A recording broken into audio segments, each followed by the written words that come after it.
Bienvenidas y bienvenidos. Es bueno saber que, aunque estamos a kilómetros de distancia, la transmisión de Aprende en Casa 2 nos mantiene cerca. Soy su profesora de esta sesión, Esperanza Nicolasa Trejo Ángeles. Me gustaría iniciar nuestra sesión de matemáticas con la siguiente pregunta.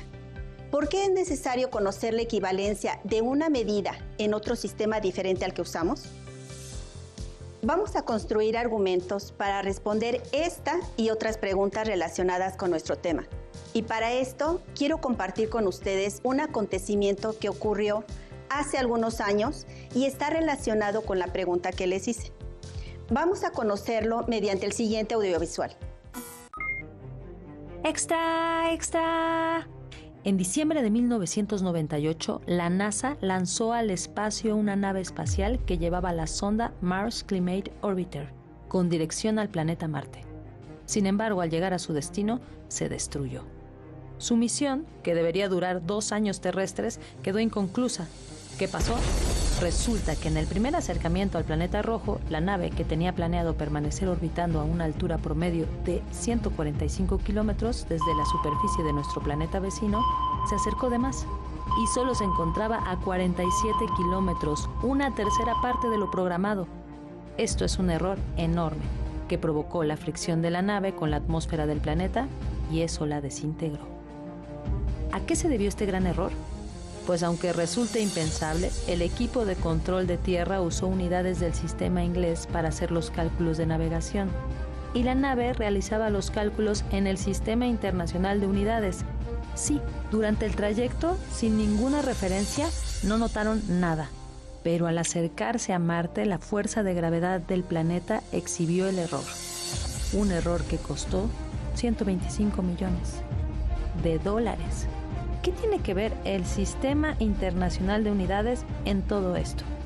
En este caso, el sistema de navegación de la nave fue construido en Japón. Así que mientras una parte daba instrucciones en unidades inglesas, otra respondía en unidades del Sistema Internacional. Por eso es importante dominar el idioma de las ciencias. La terrible pérdida que ocurrió por un error en el uso de los sistemas de medidas, nos pone alertas sobre la gran importancia que tiene entender el sistema internacional de unidades y sus equivalencias en otros sistemas, como el inglés. Queda claro que hablar el mismo lenguaje matemático nos puede librar de terribles accidentes, como el ejemplo que nos mostró el audiovisual. Por lo que en esta sesión resolveremos problemas que implican conversiones en múltiplos y submúltiplos de unidades del sistema internacional y de unidades del sistema inglés. Es importante que antes de pasar al primer reto matemático, consideren los siguientes pasos. 1. Identificar los datos que se dan en el contexto del reto planteado. 2. Identificar el factor de equivalencia o la técnica que consideren adecuada para resolver el reto. Y 3. Realizar las operaciones necesarias y verificar que la respuesta tenga sentido y significado dentro del contexto presentado. Para esta sesión, recomiendo que tengan con ustedes su cuaderno, lápiz, goma, su libro de texto de Matemáticas 2 y, de ser posible, una calculadora. Si tienen discapacidad visual, preparen hojas Leyer, punzón y regleta. Si se fijan, en algunos de los materiales que les he pedido se usan medidas. Como por ejemplo, los cuadernos tienen un gramaje. Gramaje viene de gramos y corresponde a la masa en gramos de una hoja de papel que mide 1 metro cuadrado. ¿Conocían ese dato?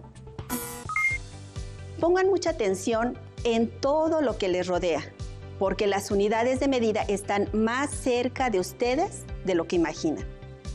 En esta sesión haremos una carrera muy especial. Será un maratón matemático. Pero antes de iniciar con él, al igual que en una carrera deportiva, es recomendable que tengamos una preparación previa, por lo que partiremos de algunos retos matemáticos para activar nuestros conocimientos. Pongan atención al siguiente planteamiento. Marta acudió con su hijo a consulta con el pediatra y este recomendó sumar a su dieta 2 veces al día 5 onzas de avena. En la tienda, Marta vio que había envases de avena de 2.775 libras y de 22.2 onzas. ¿Cómo podrá saber Marta cuál de los envases contiene más o menos producto si no conoce esas medidas? La respuesta le ayudará a tomar la mejor decisión. ¿Qué datos identifican en la situación para responder a la pregunta anterior? Mientras registran sus respuestas, deben saber que este es un problema al que pueden enfrentar las personas que usan medidas en el Sistema Internacional de Unidades cuando encuentran productos etiquetados en sistema inglés. ¿Les ha pasado? Para dar respuesta al problema de Marta, antes debemos tener claro a qué unidades vamos a convertir, a qué tipo de magnitud consideran que corresponden las libras y las onzas, las cuales no olviden que se abrevian libras como LB y onzas como OZ. Para responder a esta pregunta, recuerden que esto corresponde a las magnitudes físicas, por lo que a la magnitud de longitud corresponden pulgada, pie, yarda y milla. A la magnitud de masa corresponden la libra y la onza. Y a la magnitud de volumen, los galones. Ahora sí, retomemos la pregunta. ¿A qué magnitud consideran que corresponden las onzas y las libras? Correcto. Las onzas y las libras son unidades de masa. Por lo tanto, son equivalentes en el sistema internacional al kilogramo o a un submúltiplo de este, como el gramo. Recuerden que la masa es la cantidad de materia que posee un cuerpo. Ahora que han recordado las unidades de masa y su equivalencia en el sistema internacional, podrían responder, ¿qué envase contiene más avena? Recuerden que uno contiene 2.775 libras y el otro contiene 22.2 onzas. Vamos a obtener las medidas equivalentes en gramos para compararlas y obtener la respuesta.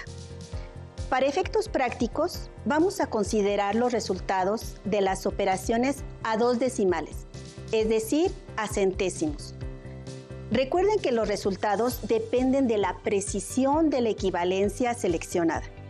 Por ejemplo, podemos utilizar para una libra su equivalencia de 454 gramos o bien a 2 decimales 453.60 gramos.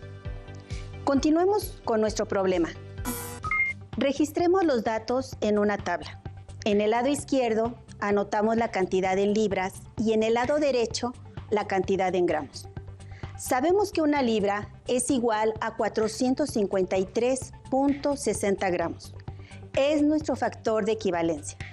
Con ello, establecemos una regla de 3. Tenemos que convertir 2.775 libras a gramos.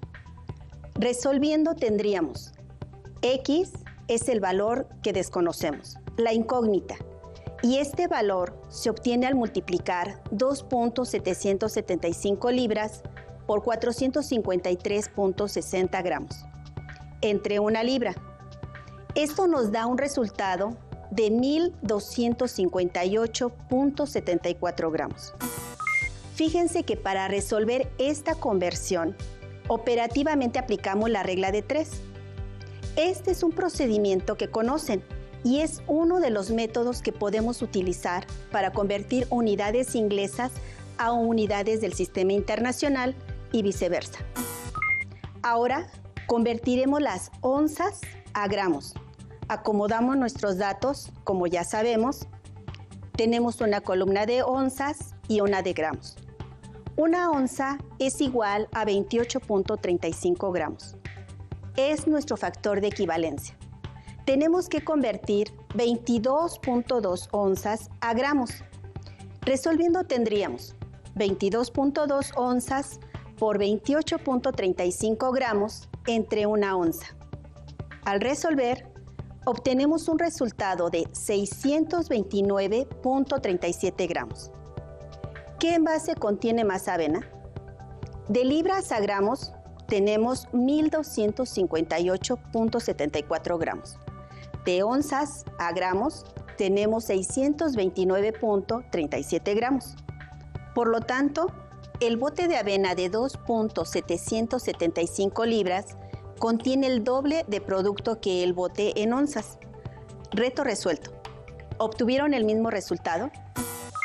Gracias a haber realizado esa conversión, Marta podrá guiarse por la cantidad y no por el tamaño del envase.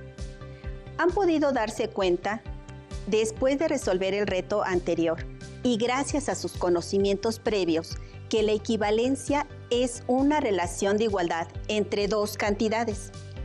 Y el factor de conversión es una expresión que relaciona la equivalencia entre dos unidades de diferentes sistemas o del mismo sistema con diferentes múltiplos o submúltiplos. Esto es lo que acabamos de hacer al resolver el reto de Marta. Pongan mucha atención para seguir aplicándolo en retos posteriores, como el siguiente.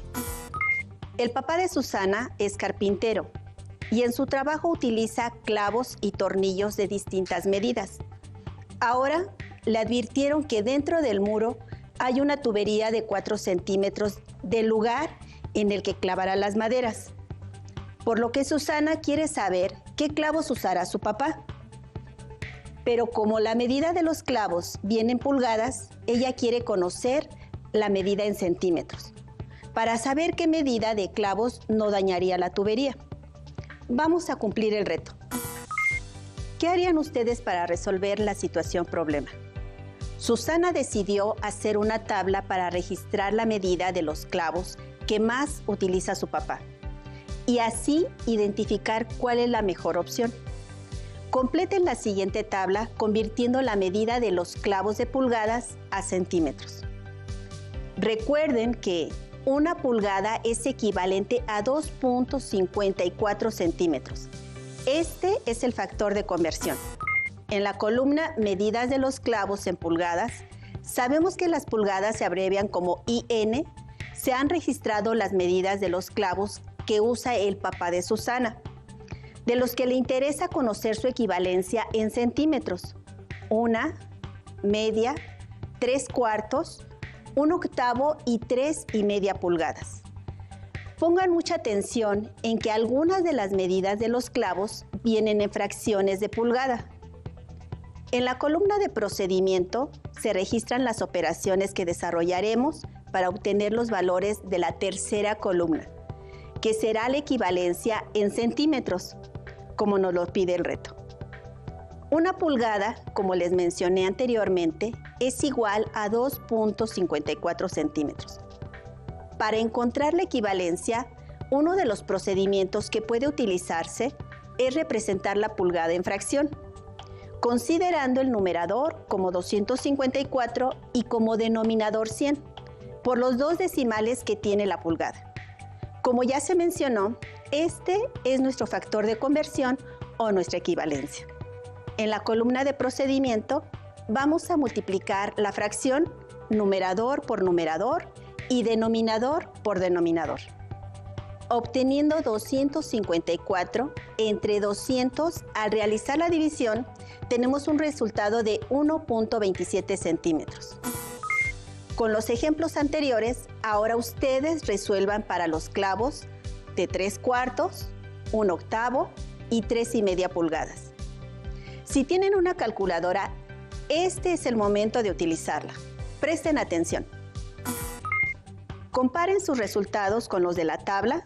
Si tuvieron duda en el caso del número mixto, 3 enteros, 1/2 de pulgada, les recuerdo que primero convertimos a una fracción impropia, multiplicando el entero, que es el número 3, por el denominador 2, igual a 6, más el 1 del numerador, cuyo resultado es igual a 7/2.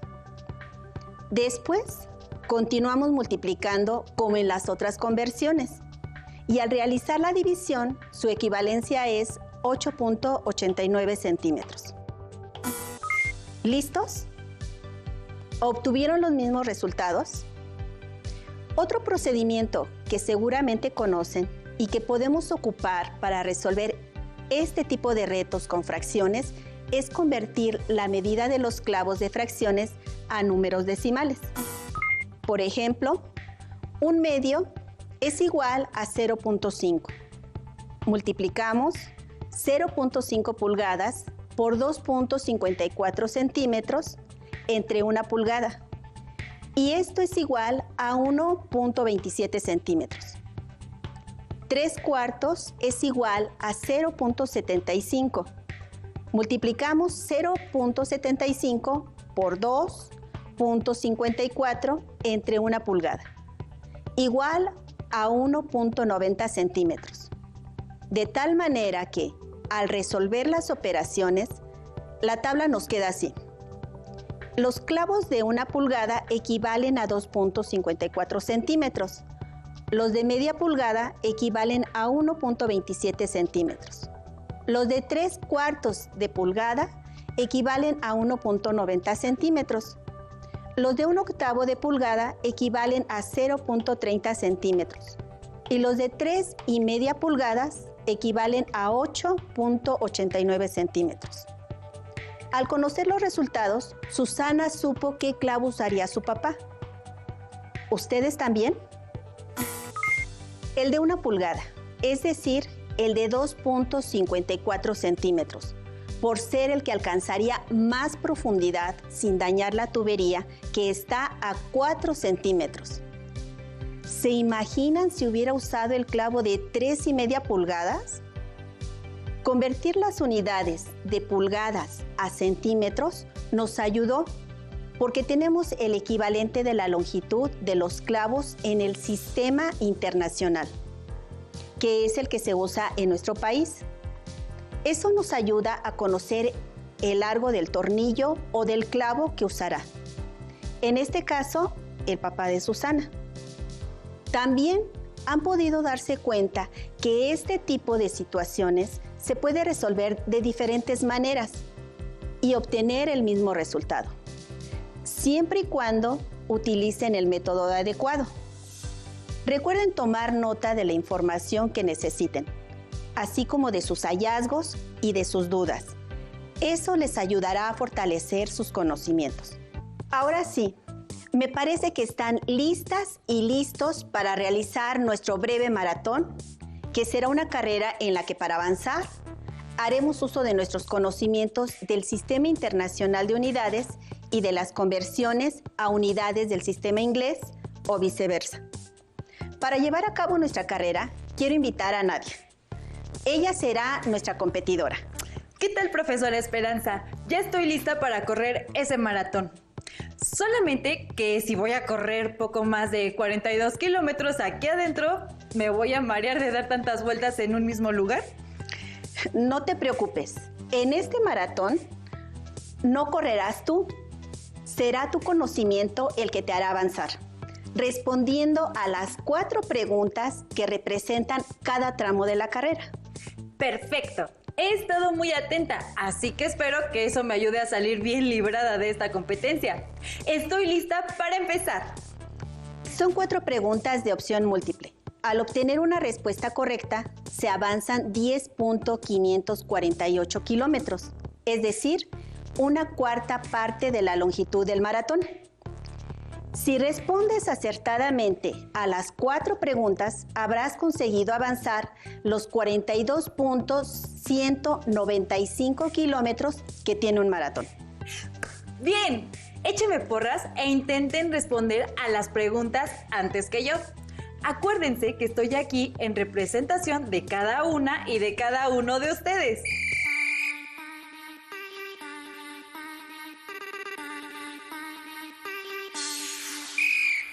Primer tramo.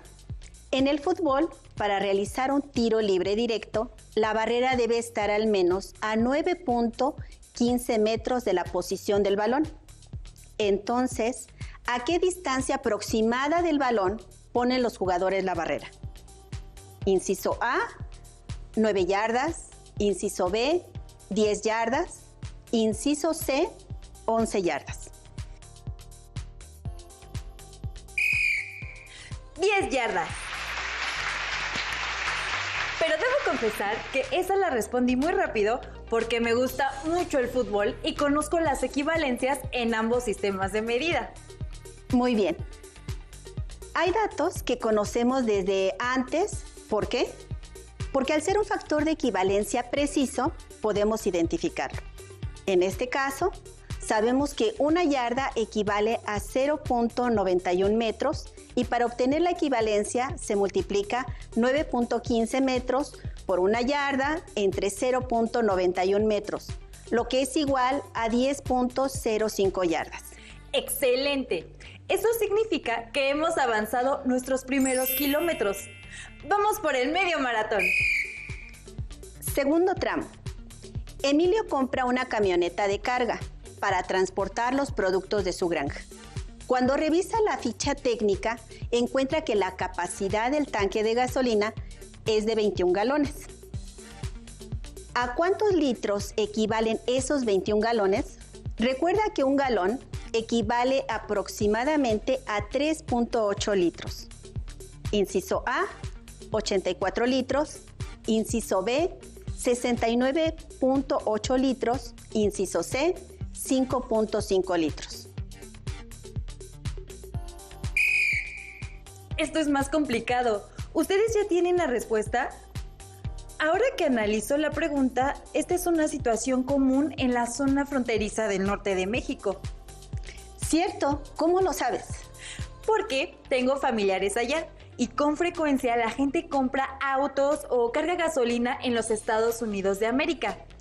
Volviendo al reto y tomando en cuenta la equivalencia, sé que no puede ser C, porque cada galón tiene un poco menos de 4 litros y tiene que ser mayor que 21. Tienes razón. No puede ser 5.5 litros. Entonces, ¿cuál será la respuesta? ¿Ustedes ya la resolvieron? Lo tengo. Vuelvo a usar el factor de conversión. Si fuera 4 exactamente, tendría 84 litros exactos.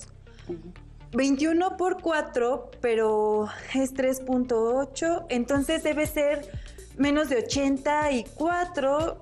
La respuesta es la B, 79.8 litros. Correcto, vas muy bien. ¿Qué tal van ustedes? ¿También llevan medio maratón o se han detenido antes de terminar la carrera? No se rindan, acompáñenos hasta el final. Vamos por el tercer tramo de nuestro maratón. Juan se va de viaje a un país en el que usan unidades de medidas inglesas. Quiere conocer su peso, pues ha estado cuidando su alimentación y se sorprende al ver que la báscula marca 110 libras. Aproximadamente, ¿a cuántos kilogramos equivale? Inciso A, 110 kilogramos. Inciso B, 80 kilogramos. Inciso C, 50 kilogramos. Voy a hacer uso del conocimiento adquirido. Una libra equivale a 0.45 kilogramos. Es decir, que lo que pesa Juan es menos de la mitad de 110 kilogramos. Vas muy bien. Estás aplicando los datos e identificando el valor de equivalencia. Y ya estás pensando en la operación que le dará sentido a la respuesta dentro del contexto planteado. ¿Tienes la respuesta? Son aproximadamente 50 kilogramos. Es decir, que la respuesta es la del inciso C. Efectivamente. La meta empieza a dibujarse y estás muy cerca de ella. ¿Listas y listos para acompañar a nuestra maratonista en la parte final de la carrera? Profesora Esperanza, debo confesar que nunca pensé en correr un maratón. Y ahora que lo estoy haciendo, gracias a los conocimientos que he adquirido en la sesión, me da mucha emoción verme tan cerca de la meta. Estoy lista para la última pregunta. Fue en los Juegos Olímpicos de Londres de 1908 que se determinó la distancia que ahora se corre en un maratón. Desde entonces, 42.195 kilómetros es la distancia oficial de este. Si lo corrieras en un país con sistema inglés, ¿cuál sería el equivalente de la distancia en millas? Inciso A, 2.62 millas. Inciso B, 26.2 millas. Inciso C, 262 millas. Muy bien, hay que hacer uso de las anotaciones. Primero, recuerdo el dato de la tabla que mostró al inicio. Una milla igual a 1.609 kilómetros. Eso descarta de inmediato la respuesta de la opción A. Entonces, 42.195 kilómetros, ¿a cuántas millas equivale? Para saberlo, multiplico 42.195 kilómetros por una milla, que es igual al mismo número, y divido el resultado entre 1.609 kilómetros. 26.2 millas. La respuesta correcta es la del inciso B. Felicidades, Nati. Y felicidades a todas y a todos. Corrieron muy bien el maratón del Sistema Internacional de Unidades. ¿Cómo les fue? ¿Cómo la pasaste? Profesora Esperanza, la pasé muy bien y me quedó muy claro que si analizo las situaciones es más sencillo llegar al resultado. Gracias por este aprendizaje.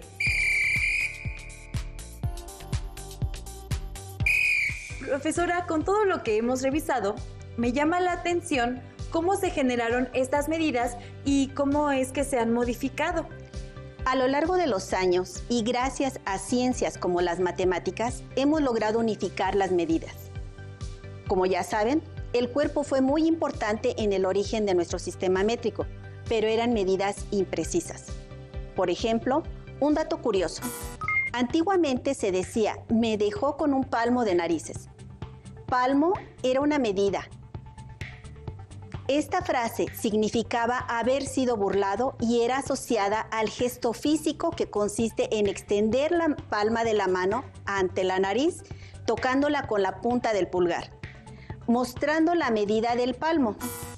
Un palmo es una medida imprecisa. Ahora, gracias al estudio y a la búsqueda de precisión, hemos encontrado medidas universales que nos ayudan a comunicarnos mejor como sociedad. Exactamente, porque algo común como ahora lo es pedir 1 litro de agua o conocer la distancia exacta que hay de un lugar a otro, antes era impensable. Así es. Y lo que lo vuelve posible es la precisión de los datos y la claridad de los factores de equivalencia entre los distintos sistemas de unidades. No se olviden que hay métodos específicos para convertir las unidades y que es muy importante, 1, identificar los datos que se dan en el contexto del reto planteado.